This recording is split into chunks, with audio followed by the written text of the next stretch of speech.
नमस्कार दोस्तों, स्वागत है हमारे YouTube चैनल।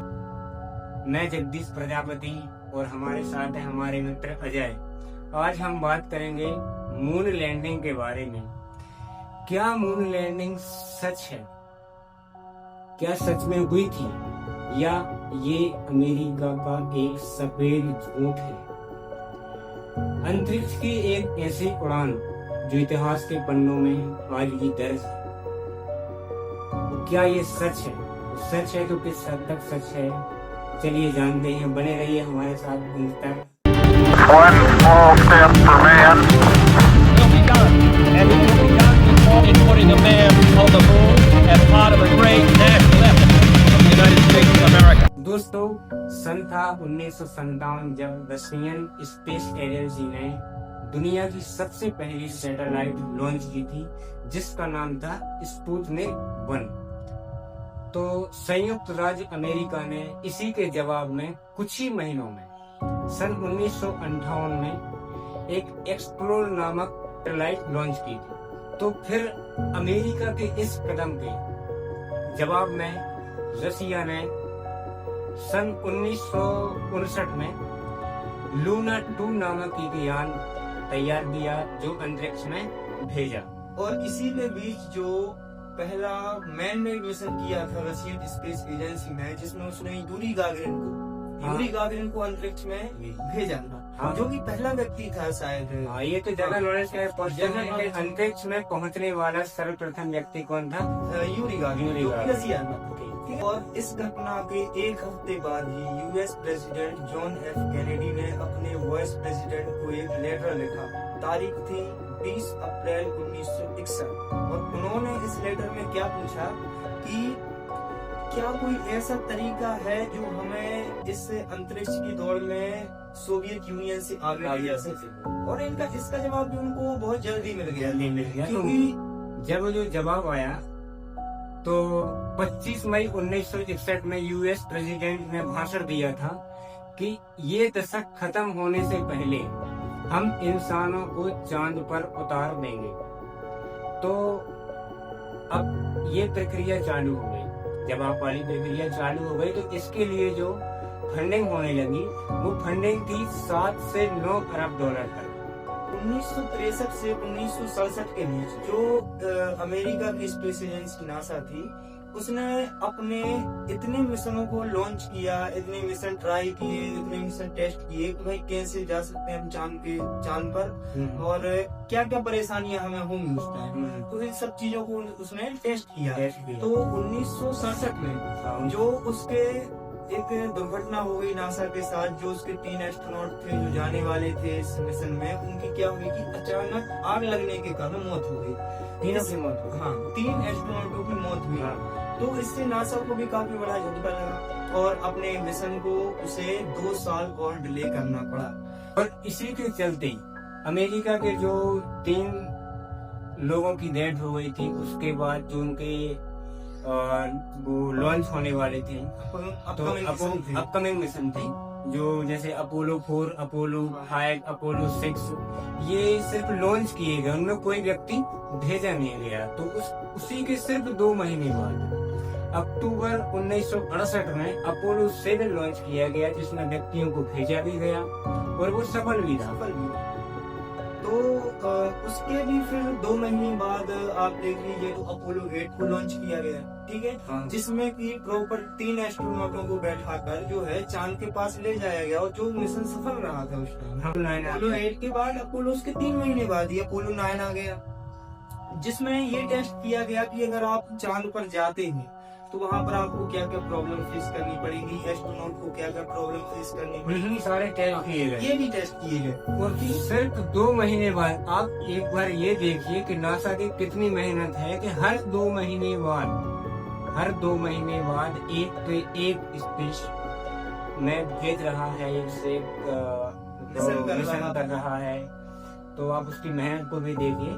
तो उसके 2 महीने बाद मई 1969 में अपोलो 10 लॉन्च हुआ और इसमें 3 एस्ट्रोनॉट को भेजा गया, जो कि सिर्फ चांद तक भेजा गया, चांद पर लैंड नहीं हुआ। टेस्ट किया गया, टेस्ट किया गया। लोगों को अगर हम चांद मतलब देखते ये हैं अपन ने मतलब चांद के पास भेजा गया, हाँ। सिर्फ उस पे लैंडिंग नहीं हुई।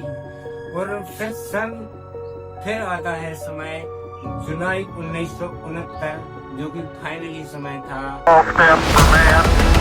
Giant leap for mankind. वो अपोलो 11 मिशन था। हाँ। जो कि बहुत ही ऐतिहासिक मिशन भी रहा नासा के लिए, क्योंकि इसी मिशन के दौरान उसने नील आर्मस्ट्रांग को चांद पर उतारा था और उन्होंने पहला कदम रखा था चांद पर। हाँ, चांद पर पहला कदम रखा था, लेकिन उसमें सिर्फ नील आर्मस्ट्रांग नहीं थे, उसमें 3 लोग थे। तो इस मिशन में जो एस्ट्रोनॉट गए थे वो 3 लोग थे। पहले का नाम तो सभी को पता है, क्योंकि वो विश्वविख्यात है, चांद पर पहला कदम रखने वाले व्यक्ति नील आर्मस्ट्रांग, जो कि 38 वर्षीय थे और इस मिशन के कमांडर भी वही था। तो पहले ये क्लियर कर ले कि जो इनका ये जो स्पेस शटल गया था, इसके 2 हिस्से थे।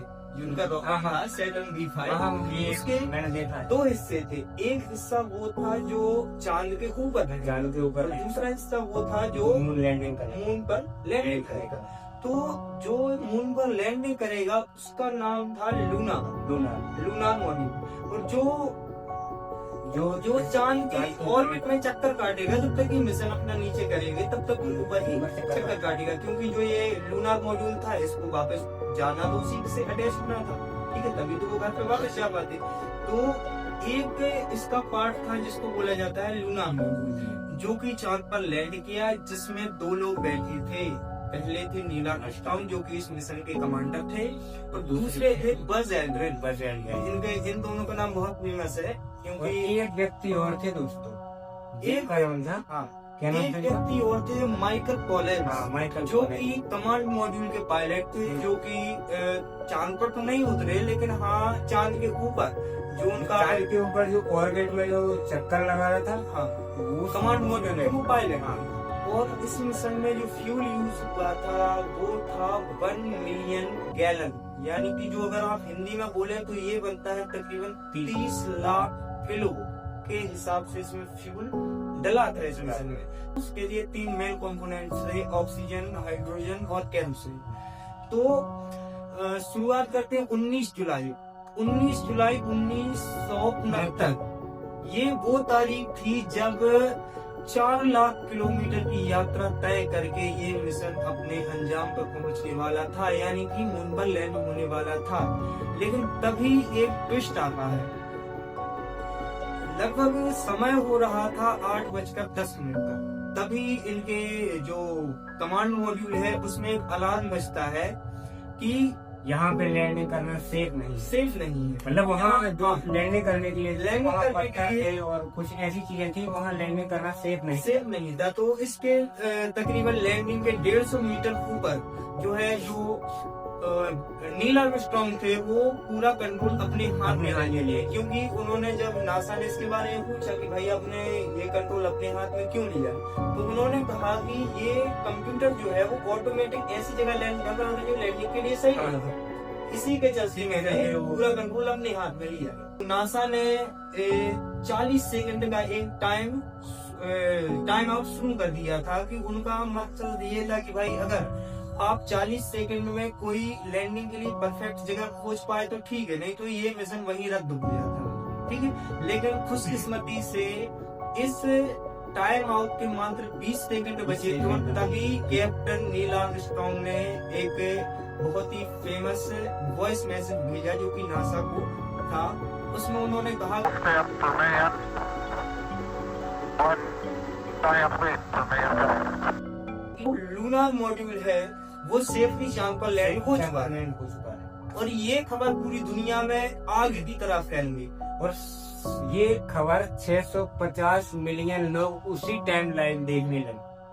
तीनों एस्ट्रोनॉटों ने अपना मिशन जो है वो चांद पर कंप्लीट किया, और आते टाइम यहीं पर एक ट्विस्ट है, आते टाइम जो है एक हिसाब से बोला जाए तो जब नील आर्मस्ट्रांग नीचे उतर रहे थे,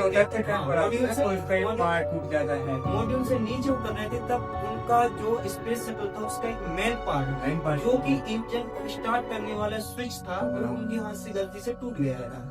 लेकिन इस बात का ध्यान उन्होंने तब नहीं दिया जब वो नीचे उतर रहे थे, इस बात का ध्यान उन्होंने तब दिया जब वो ऊपर आए और उन्होंने देखा कि जो हमारा इंजन का मेन स्विच है वो ही टूटा हुआ है। स्टार्ट कर दिया स्विच वो टूट गया, तो- कैसे बंद? जो बज एल्ड्रिन थे अपने, बज एल्ड्रिन थे जो नील आर्मस्ट्रांग के सहयोगी थे, उन्होंने क्या किया कि उनका जो एक पर्सनल पेन था, उस पेन से उस स्विच को ठीक किया, उसको ठीक किया। जिससे कि लूनार मॉड्यूल जो है वो टेक ऑफ कर सके और ऊपर जो कमांड मॉड्यूल है उससे अटैच, जो कमांड ग्राउंड लगा रहा है उसमें अटैच हो सके। जिसको कौन चला रहे थे, माइकल कॉलिन। माइकल कॉलिन, क्योंकि चांद पर नील आर्मस्ट्रांग अकेले नहीं गए थे, 3 लोग गए थे। जो माइकल कॉलिन है ना, ये सिर्फ चांद के जो ऑर्बिट में चक्कर लगा रहा है ना जो क्राफ्ट, उसके कैप्टन थे। अगर वो नहीं होते तो ये लैंडिंग होना संभव नहीं था।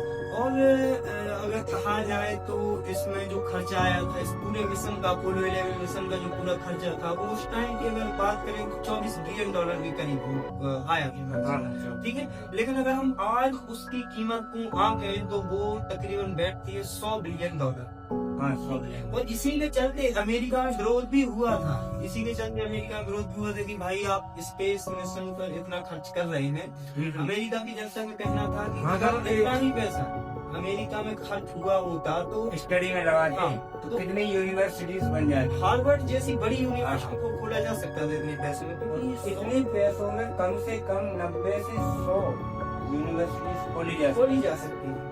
तो इतनी बड़ी लॉन्च होने के बाद भी, इतनी बड़ी अपॉर्चुनिटी के बाद भी क्या बोला गया कि मतलब ये पैसा फालतू में इन्वेस्ट किया है, ये लेकिन शिक्षा विभाग में जाना चाहिए था। लेकिन उसके कुछ ही महीने बाद जो नासा को चांद से जो अचीवमेंट मिली वो कुछ अलग ही लेवल की। और इस मिशन की काफी लोग बोलते भी हैं कि भाई ये फेक है। हाँ, तो ये बात तो बताना भूल गए थे। अलग ही है, ये एक अलग टॉपिक है। तो ये कुछ लोग बोलते हैं कि भाई गिनी चुनी कुछ कॉन्स्पिरेसी से, जैसे कि कुछ लोग बोलते हैं कि अगर चांद पर वो लोग गए थे तो वहाँ की जो फोटोज थी उसमें पीछे स्टार क्यों नहीं दिखा। और एक ये तो मेरे भी क्वेश्चन बनते हैं कि जब उसने जो अपना फ्लैग प्लांट किया, मतलब जो मतलब झंडा लगाया तो वो वहाँ तो लहरा है ना। एक तो ये बात, ये भी दूसरी बात कैमरे वो कैमरे ऐसे एंगल से लगे हुए हैं तो उनकी मतलब परछाई भी दिख रही है, क्या हर एक चीज। इस वजह से भी कुछ लोग पीछे कई कारण है। देखिए पहला तो ये है कि जो झंडा चांद पर ले जाया गया वो नॉर्मल झंडे की तरह तो बिल्कुल नहीं था, क्योंकि नॉर्मल झंडे में आप देखेंगे तो एक सीधी रॉड होती है, उसमें फ्लैग होता है जो कि नीचे हवा की वजह से वो लहरा। फिर हवा की वजह से लहरा था। लेकिन एक बात ध्यान देने लायक ये है कि चांद पर हवा ही नहीं है। तो लोग बोलते हैं कि ये लहरा है, तो उसका मेन रीजन ये है, आपको बताऊं कि जो वहाँ पर फ्लैग यूज किया गया वो नॉर्मल फ्लैग नहीं है, उसमें 2 रॉडें लगी हुई, एक सीधी और एक ऐसी, ठीक है। तो जिसमें उन्होंने कहा कि भाई देखो सबसे पहली प्रॉब्लम ये थी कि हम झंडा तो लगा देंगे चांद पर, लेकिन वो लहराएगा नहीं, ये उनको पता था, क्योंकि नासा का हर एक आदमी जानता था कि भाई चांद पर हवा नहीं है और वहाँ पर अगर झंडा ले भी गए तो वो लहरा गया, ठीक है। उन्होंने पहले से एक और सपोर्ट रॉड लगा के रखी थी उसमें, जिससे वो तो आपने गौर किया होगा, अगर आप उनकी वीडियोस देखे हो तो फिर जब एस्ट्रोनॉट झंडे को छूते हैं या फिर उसको सही जगह प्लांट करता है तभी वो हिलता है। तो इसका रीजन ये है कि जो एल्यूमिनियम रॉड इसमें डली हुई थी ना, वो एक स्प्रिंग की तरह काम कर रही थी, जिससे कि एक वेव बन रही थी जो कि झंडे को हिला रही थी, जो हमें लगता है कि भाई लहरा रहा था, ठीक है। और दूसरी थ्योरी ये भी आती है कि वहाँ पर शैडो क्यों बन रही थी, शैडो बन रही थी, वही तो। और ये शैडो जो बन रही थी वो किसी एक डायरेक्शन में तो बिल्कुल नहीं थी, एक साइड इस साइड है तो दूसरी साइड इस साइड है, तीसरी इस साइड है। तो लोगों का कहना है कि यहाँ पर जो है शैडो ऐसी इसलिए बन रही थी क्योंकि वहाँ पर मल्टीपल सोर्स थे लाइट की, यानी कि कई लाइटें लगाई हुई थी जो कि अमेरिका ने अपने स्टूडियो में शूट किया था लैंडिंग को, इसीलिए लोग बोलते हैं कि मल्टीपल लाइटें लगी हुई थी तो मल्टीपल रोशनी उस पर पड़ रही थी, तो इसीलिए शैडो ऐसी लग रही थी। लेकिन ध्यान देने वाली बात यह है कि चांद भी उस टाइम, अगर आप मून लैंडिंग का टाइम लेके तो मून लैंडिंग दिन के समय में होती है, और दिन के समय में जब चांद पर रोशनी पड़ती है तो वो भी एक रिफ्लेक्टर का काम करती है। और ऐसा नहीं है कि भाई उनके जो लूनर मॉड्यूल था उस पर भी कुछ लाइट रिफ्लेक्ट होकर के शैडोज बना रही थी। तो ये बिल्कुल गलत है, क्योंकि और एक थ्योरी ये भी आती है कि अगर जो नील आर्मस्ट्रांग की फेमस पिक्चर है जिसमें वो चांद पर खड़ी है और उसके उनके जो मार्क्स में जो है वो बज एल्ड्रिन दिख रहे हैं साथ साथ, वो फोटो खींच रहे हैं। तो कुछ लोगों का कहना है कि भाई उनके हाथ में कैमरा तो नहीं, कैमरा में कैसे कैमरा वही वही मैं बता रहा हूँ, उनके स्पेस सूट में ही कैमरा इंस्टॉल किया गया था उस टाइम। तो कुछ ऐसी थ्योरी जब वो आए थे, जब वो वापस आए थे तब भी उन्होंने बहुत मुश्किलों का सामना किया। और देखिए पहली बात तो ये है क्योंकि जो ऑर्बिट में जो घूम रहा था ना, तो उसमें लगाना वो मतलब जो रॉकेट था लूनर, उसमें लगाने में प्रॉब्लम हुई थी, जिस वजह से ऐसा लग रहा था क्योंकि उस टाइम शायद राष्ट्रपति बदल गए थे यहाँ में नहीं, तो उन्होंने तो एक भाषण भी तैयार कर लिया था। अगर ये मतलब अगर उठा जाते हैं हमारे तो पहले से एक भाषण तैयार कर लिया था कि अगर एस्ट्रोनॉट मर गए, क्योंकि ये मिशन इतना रिस्की था यार, रिस्की था, क्योंकि ये मिशन इतना रिस्की था कि इसमें मरने के चांसेस 70% थे। क्योंकि देखिए जब वो लोग लैंड कर रहे थे तो लैंडिंग के लिए इनका जो लूनर मॉड्यूल था जो मून पर लैंड किया, ठीक है, उसको पृथ्वी की ऑर्बिट के बाहर ही छोड़ देना था, और जो इनका जो मेन कमांड मॉड्यूल था वो धरती पर आ गया, ठीक है। तो इसको छोड़ने के लिए उस मॉड्यूल में जो है कमांड मॉड्यूल में थ्रस्टर्स लगाए गए थे, थ्रस्टर्स जो कि उसको कमांड मॉड्यूल से थोड़ा दूर ले जाता ताकि ये दोनों आपस में टकरा नहीं। लेकिन बदकिस्मती ये देखिए कि वो थ्रस्टर्स काम ही नहीं कर रहे, क्योंकि मैंने तो ये नहीं देखा है कि फ्यूल भी डाउन हो रहा था, फ्यूल भी डाउन हो रहा था आने के लिए, मतलब और उसके बाद भी आप खुशकिस्मती देखिए कि जब लैंडिंग हुई उनके पास पैराशूट से सीधी लैंडिंग का गया, पैराशूट से उन्होंने की उनको रेस्क्यू किया गया, उनको रेस्क्यू किया था, उसको शायद 2-3 महीने तक 2 हफ्ते तक उसको उनको क्वारंटीन किया गया था, 2 हफ्तों तक तीनों एस्ट्रोनॉट को क्वारंटीन किया गया। ये डर रहता है भाई कि कोई बैक्टीरिया कोई वायरस हो जो चांद की मिट्टी से आ गए, एस्ट्रोनॉट को कोई गंभीर बीमारी कर दे, तो ये भी डर रहता है। दोस्तों ये थी सच्चाई कि जो मून लैंडिंग है वो सच में हुई थी, इसमें अब फाइनली हो चुका है, क्योंकि हम लोगों ने बहुत सारी रिसर्च करके मतलब, और नासा भी और सोवियत संघ रूस की सबकी रिसर्च की, और रसिया ने भी इस मिशन को मंजूरी दी है, क्योंकि देखिए अगर नकारना हो तो पूरी दुनिया नकार देती, तो सबसे बड़ा कॉम्पिटिटर अमेरिका का रसिया, वो मंजूरी थोड़ी देता, उसने अपने लिखा है बाकायदा, उन्होंने पब्लिश भी किया है कि ये मिशन सक्सेसफुल रहा और ये ट्रू मिशन था, मिशन सक्सेसफुल रहा। बहुत बहुत धन्यवाद आपका, ऐसे ही प्यार दिखाते रहे।